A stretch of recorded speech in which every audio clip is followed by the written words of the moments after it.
IAS ಹೇಗಾಗಬೇಕು, IPS ಹೇಗಾಗಬೇಕು, ಈ ರೀತಿಯ ಪ್ರಶ್ನೆಗಳು ನಮ್ಮ ಕಾಲೇಜ್ ದಿನಗಳಿಂದನೇ ಬಹಳಷ್ಟು ಇರ್ತವೆ. 21 ಹುದ್ದೆಗಳಿಗೆ ಪರೀಕ್ಷೆ ನಡೆಸುವಂತಹ ನಿಟ್ಟಿನಲ್ಲಿ ಈ ಒಂದು ಸಂಸ್ಥೆ ಕೆಲಸವನ್ನ ಮಾಡುತ್ತೆ. ಈ ಒಂದು ಪರೀಕ್ಷೆ ಬರಿಬೇಕು ಅಂತಂದ್ರೆ ಮೊದಲನೇದಾಗಿ ವಿದ್ಯಾರ್ಥಿಗೆ ಇರಬೇಕಾದಂತಹ ವಿದ್ಯಾರ್ಹತೆ ಏನು ಅನ್ನುವಂಥದ್ದನ್ನ ತಿಳ್ಕೊಳ್ಳೋಣ. ಈ ಪರೀಕ್ಷೆ ಬರೆಯಲು 21 ವರ್ಷ ಆಗಿರ್ಬೇಕು. UPSC ಈ ಒಂದು ಸಿವಿಲ್ ಸರ್ವಿಸ್ ಎಕ್ಸಾಮಿನೇಷನ್ ಪರೀಕ್ಷೆಯನ್ನ 3 ಹಂತದಲ್ಲಿ ನಡೆಸುತ್ತೆ. 1750 ಮಾರ್ಕ್ಸಿಗೆ ಬರೆದಂತಹ ಪತ್ರಿಕೆಗಳಲ್ಲಿ ಗಳಿಸಿದಂತಹ ಅಂಕಗಳನ್ನ ಕೂಡಿಸಿ ಬಂದಂತಹ ಟೋಟಲ್ ಮಾರ್ಕ್ಸ್ ನ ಆಧರಿಸಿ ನಿಮಗೆ ಒಂದು ರ್ಯಾಂಕ್ ಲಿಸ್ಟ್ ಅನ್ನ ಕೊಡಲಾಗುತ್ತೆ. ನಾನಾಗ್ಲೇ ಹೇಳಿದ ಹಾಗೆ ಪ್ರಿಲಿಮ್ಸ್ ಮೇನ್ಸ್ಗೆ ಸಂಬಂಧಿಸಿದಂತೆ ಯಾವ ಪುಸ್ತಕಗಳನ್ನ ಓದಬೇಕು ಅನ್ನುವಂತಹ ಗೊಂದಲಗಳು ವಿದ್ಯಾರ್ಥಿಗಳಲ್ಲಿ ಬಹಳಷ್ಟು ಸರಿ ನಾವು ಕಾಣಿಸ್ಕೊಳ್ತೀವಿ. ನಮಸ್ಕಾರ, ನನ್ನ ಹೆಸರು ವಿಜಯ್ ಕುಮಾರ್. ಬಹಳಷ್ಟು ವಿದ್ಯಾರ್ಥಿಗಳಿಗೆ UPSC ಅಥವಾ IAS ಹೇಗಾಗಬೇಕು, IPS ಹೇಗಾಗಬೇಕು, ಈ ರೀತಿಯ ಪ್ರಶ್ನೆಗಳು ನಮ್ಮ ಕಾಲೇಜ್ ದಿನಗಳಿಂದನೇ ಬಹಳಷ್ಟು ಇರ್ತವೆ. UPSC ಅಂತಂದ್ರೆ ಯೂನಿಯನ್ ಪಬ್ಲಿಕ್ ಸರ್ವಿಸ್ ಕಮಿಷನ್, ಕೇಂದ್ರ ಲೋಕಸೇವಾ ಆಯೋಗ ಅಂತಾನೆ ಈ ಒಂದು ಸಂಸ್ಥೆಯನ್ನ ಒಂದು ಸಾಂವಿಧಾನಿಕ ಸಂಸ್ಥೆಯಾಗಿ ದೇಶದಲ್ಲಿ 21 ಹುದ್ದೆಗಳಿಗೆ ಪರೀಕ್ಷೆ ನಡೆಸುವಂತಹ ನಿಟ್ಟಿನಲ್ಲಿ ಈ ಒಂದು ಸಂಸ್ಥೆ ಕೆಲಸವನ್ನ ಮಾಡುತ್ತೆ. ನಾವು ಬಹಳಷ್ಟು ಸಿನಿಮಾಗಳಲ್ಲಿ ಅಥವಾ ನಮ್ಮ ಜೀವನದಲ್ಲಿ ಬಹಳಷ್ಟು ಅಧಿಕಾರಿಗಳನ್ನ ನೋಡಿ ನಾವು ಪ್ರೇರೇಪಿತರಾಗ್ತೀವಿ ನಾವು ಒಂದು ದಿನ ಆ ಒಂದು ಕನಸನ್ನ ಸಾಧಿಸಬೇಕು ಅಂತ ಹೇಳಿ. ಆದರೆ ಮಾಹಿತಿ ಇಲ್ಲದೆ ಇದ್ದಂತಹ ಕಾರಣಕ್ಕೆ ಹೇಗೆ ನಾವು IAS ಆಗಬಹುದು, ಯಾವ ರೀತಿ ನಾವು ತಯಾರಿಯನ್ನ ನಡೆಸಬೇಕು, ಯಾರೆಲ್ಲ ಈ ಒಂದು ಪರೀಕ್ಷೆಯನ್ನ ಬರಿಬಹುದು ಅನ್ನುವಂತಹ ಪ್ರಶ್ನೆಗಳನ್ನ ಇವತ್ತಿನ ಈ ಒಂದು ಕಾರ್ಯಕ್ರಮದಲ್ಲಿ ನಾವು ತಿಳ್ಕೊಳ್ಳೋಣ. ಮೊದಲನೇ ಹಂತದಲ್ಲಿ ಈಗಾಗಲೇ ಹೇಳಿದ ಹಾಗೆ IAS, IPS, Indian foreign service, Indian revenue service, ಹೀಗೆ 21 ಹುದ್ದೆಗಳಿಗೆ ಯೂನಿಯನ್ ಪಬ್ಲಿಕ್ ಸರ್ವಿಸ್ ಕಮಿಷನ್ ಪ್ರತಿ ವರ್ಷ ನಿಗದಿತ ಟೈಮ್ ಟೇಬಲ್ ಅನ್ನ ಇಟ್ಕೊಂಡು ಪರೀಕ್ಷೆಯನ್ನ ಕಂಡಕ್ಟ್ ಮಾಡುತ್ತೆ.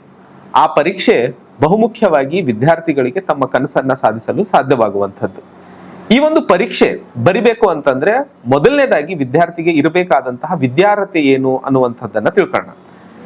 ಎಲ್ಲ ಡಿಗ್ರಿ ಸ್ಟೂಡೆಂಟ್ಸ್ ಯಾರೆಲ್ಲ ಕೊನೆ ವರ್ಷದ ಡಿಗ್ರಿಯಲ್ಲೂ ಸಹ ಇದ್ದಾರೋ ಅದ್ರ ಜೊತೆಯಲ್ಲಿ ಡಿಗ್ರಿ ಮುಗಿಸ್ಕೊಂಡಿರುವಂತಹ ವಿದ್ಯಾರ್ಥಿಗಳು, engineering, medical, BA, BCom, BSc, B pharmacy, so equivalent graduation ಅಂತಾನೆ ಹೇಳ್ತೀವಿ ಅದನ್ನ.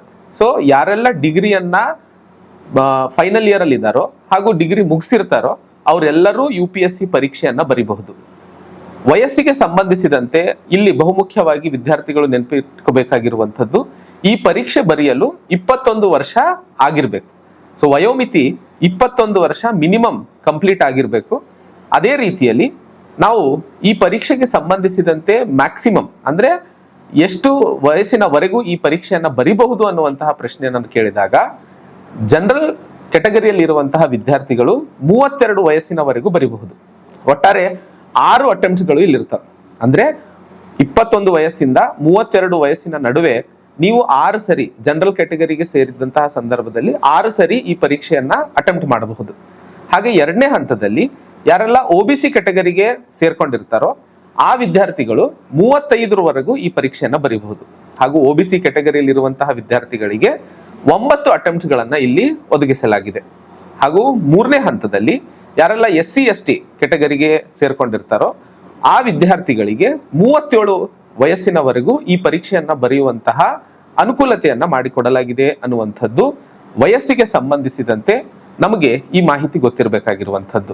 ಸೊ ಜನರಲ್ ಕೆಟಗರಿಯಲ್ಲಿ ಇರುವಂತಹವರು 6 ಸರಿ ಬರಿಬಹುದು, OBC ಕೆಟಗರಿಯಲ್ಲಿ ಇರುವಂತಹವರು 9 ಸರಿ ಈ ಪರೀಕ್ಷೆಯನ್ನ ಅಟೆಂಪ್ಟ್ ಮಾಡಬಹುದು.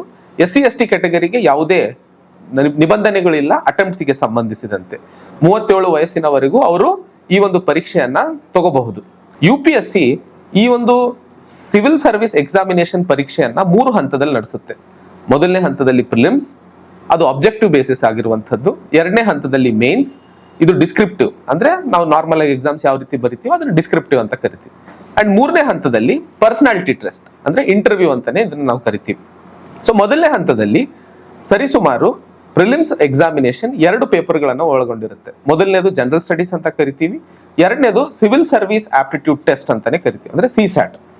ಈಗ ಇಲ್ಲಿ ಪ್ರಮುಖವಾಗಿ ವಿದ್ಯಾರ್ಥಿಗಳು ನೆನ್ಪಿಟ್ಕೋಬೇಕಾಗಿರುವಂಥದ್ದು, ಎರಡನೇ ಪೇಪರ್ CSAT ಅಂತ ಏನ್ ಹೇಳಿದ್ನೋ ಸಿವಿಲ್ ಸರ್ವಿಸ್ ಆಪ್ಟಿಟ್ಯೂಡ್ ಟೆಸ್ಟ್, ಇದೊಂದು ಕ್ವಾಲಿಫೈಯಿಂಗ್ ಪೇಪರ್ ಆಗಿರುತ್ತೆ.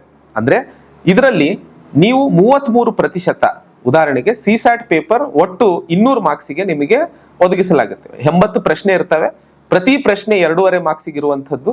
ಅಂದ್ರೆ ಟೋಟಲ್ ಮಾರ್ಕ್ಸ್ ನಿಮಗೆ 200 ಆಯ್ತು ಅಲ್ಲಿಗೆ.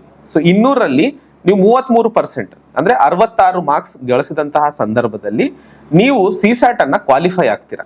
ಸಿಸ್ಯಾಟ್ ಕ್ವಾಲಿಫೈ ಆದಂತಹ ಸಂದರ್ಭದಲ್ಲಿ ಜನರಲ್ ಸ್ಟಡೀಸ್ ಪೇಪರ್ 1 ಅಂತ ಏನ್ ಹೇಳಿದ್ನೋ ಆ ಪೇಪರ್ ಅಲ್ಲಿ ಗಳಿಸಿದಂತಹ ಅಂಕಗಳ ಆಧಾರದ ಮೇಲೆ ನೀವು ಮುಂದಿನ ಒಂದು ಹಂತದ ಪರೀಕ್ಷೆಯನ್ನ ಬರೆಯಲು ಕ್ವಾಲಿಫೈ ಆಗಿದ್ದೀರಾ ಇಲ್ಲವಾ ಅನ್ನುವಂತಹ ಒಂದು ಮೆರಿಟ್ ಲಿಸ್ಟ್ ಅನ್ನ ಬಿಡಲಾಗುತ್ತೆ. ಸೊ ಜನರಲ್ ಸ್ಟಡೀಸ್ ಪೇಪರ್ ಅಲ್ಲಿ ಗಳಿಸಿದಂತಹ ಆಧಾರದ ಮೇಲೆ ನಿಮಗೆ ಮೇನ್ಸ್ ಬರೆಯುವಂತಹ ಅವಕಾಶವನ್ನ ಒದಗಿಸಲಾಗುತ್ತೆ. ಸೊ ಮೇನ್ಸ್ಗೆ ಬಂದಂತಹ ಸಂದರ್ಭದಲ್ಲಿ 2ನೇ ಹಂತದ ಪರೀಕ್ಷೆ, ಇಲ್ಲಿ ನಮಗೆ ಒಟ್ಟು 9 ಪೇಪರ್ ಎದುರಾಗ್ತಾವೆ. 9 ಪೇಪರ್ಗಳಲ್ಲಿ 2 ಪೇಪರ್ಗಳು ಕ್ವಾಲಿಫೈಯಿಂಗ್ ಪೇಪರ್. ಮತ್ತೆ ಯಾವುದು? ಒಂದು ಇಂಗ್ಲಿಷ್ ಕಂಪಲ್ಸರಿ ಆಗಿರುತ್ತೆ, 2ನೇದು ನಮ್ಮ ಮಾತೃಭಾಷೆ. ಉದಾಹರಣೆ ನಾವು ಕರ್ನಾಟಕ ವಿದ್ಯಾರ್ಥಿಗಳೆಲ್ಲ ಕನ್ನಡ ಮಾತೃಭಾಷೆಯನ್ನ ಕ್ವಾಲಿಫೈಯಿಂಗ್ ಪೇಪರ್ ಆಗಿ ತಗೋಬಹುದು. ಈಗ ತಮಿಳುನಾಡುದವರು ತಮಿಳ್ ತಗೊಂತಾರೆ, ಕೇರಳದವರು ಮಲಯಾಳಂ ತಗೋತಾರೆ. ಹೀಗೆ ಸಂವಿಧಾನದಲ್ಲಿ ಇರುವಂತಹ 22 ಸಾಂವಿಧಾನಿಕ ಭಾಷೆಗಳಿಗೆ ಆ ಒಂದು ಕ್ವಾಲಿಫೈಯಿಂಗ್ ಪೇಪರ್ ನಲ್ಲಿ ತಗೊಳ್ಳುವಂತಹ ಅವಕಾಶವಿದೆ. ಸೊ 2 ಕ್ವಾಲಿಫೈಯಿಂಗ್ ಪೇಪರ್ ಆದ ನಂತರ ನಮಗೆ ಒಟ್ಟು 4 ಜನರಲ್ ಸ್ಟಡೀಸ್ ಪೇಪರ್ಗಳು ಎದುರಾಗ್ತವೆ.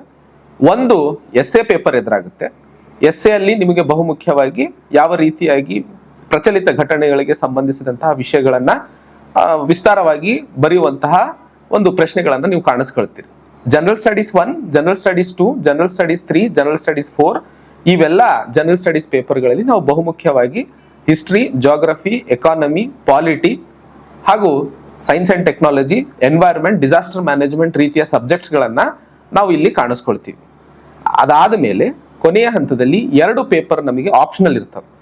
ಸೊ ಯಾವ ವಿದ್ಯಾರ್ಥಿಗಳು ಉದಾಹರಣೆಗೆ ಇಂಜಿನಿಯರಿಂಗ್ ಬ್ಯಾಕ್ಗ್ರೌಂಡ್ ಅವರು ಇಂಜಿನಿಯರಿಂಗ್ ಆಪ್ಷನಲ್ ತಗೋಬಹುದು. ಉದಾಹರಣೆಗೆ ಫಾರೆಸ್ಟ್ರಿ ಸಬ್ಜೆಕ್ಟ್ ಅನ್ನು ಸಹ ಯಾರೆಲ್ಲ BSc ಅಗ್ರಿಕಲ್ಚರ್ ಅಥವಾ BSc ಫಾರೆಸ್ಟ್ರಿ ಮಾಡಿರ್ತಿರೋ ಅವರ ಒಂದು ವೃತ್ತಿಪರ ಅಥವಾ ಗ್ರಾಜುಯೇಷನ್ ಅಲ್ಲಿ ಇರುವಂತಹ ಸಬ್ಜೆಕ್ಟ್ಸ್ ಗಳಿಗೆ ಆಧರಿಸಿ ಅವರು ಆಪ್ಷನಲ್ ಅನ್ನ ಆಯ್ಕೆ ಮಾಡಿಕೊಳ್ಳುವಂತಹ ಪಟ್ಟಿಯನ್ನು ಸಹ ಒದಗಿಸಲಾಗಿದೆ.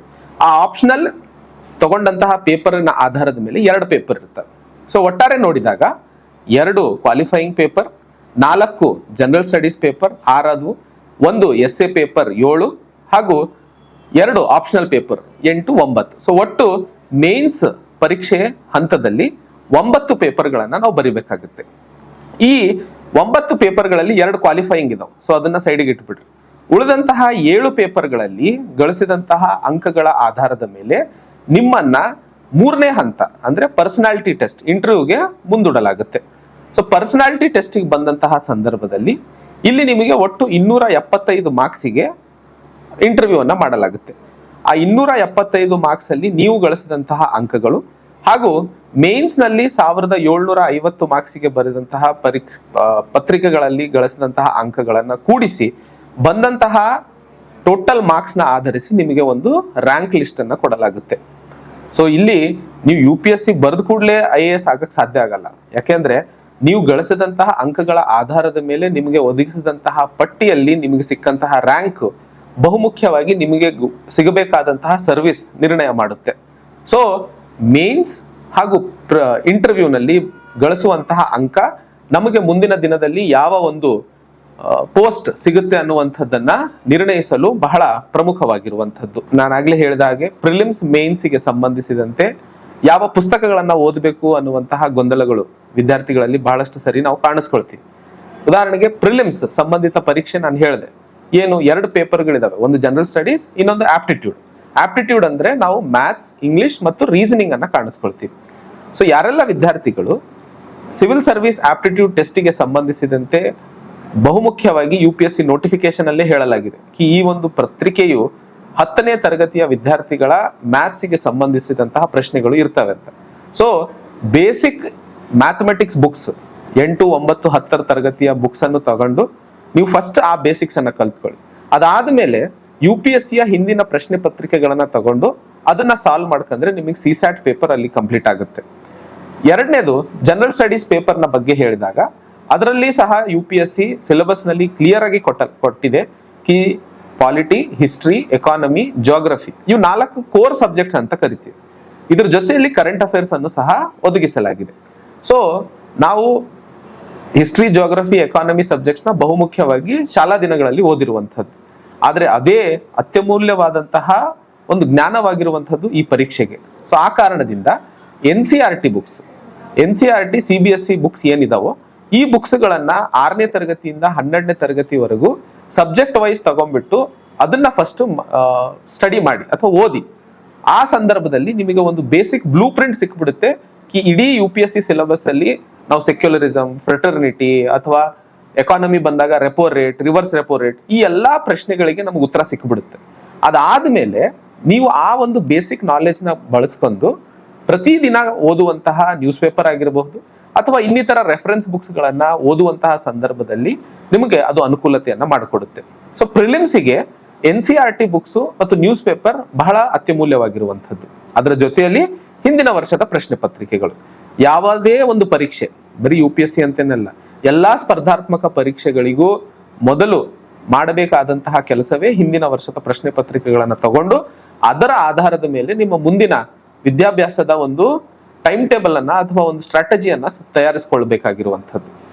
ಅದೇ ರೀತಿಯಲ್ಲಿ ಮೇನ್ಸಿಗೆ ಬಂದಾಗ ನಾನು ಹೇಳಿದೆ ಎಸ್ಸೆ ಮತ್ತು ಇನ್ನಿತರ 4 ಜನರಲ್ ಸ್ಟಡೀಸ್ ಪೇಪರ್ಗಳಿದಾವೆ.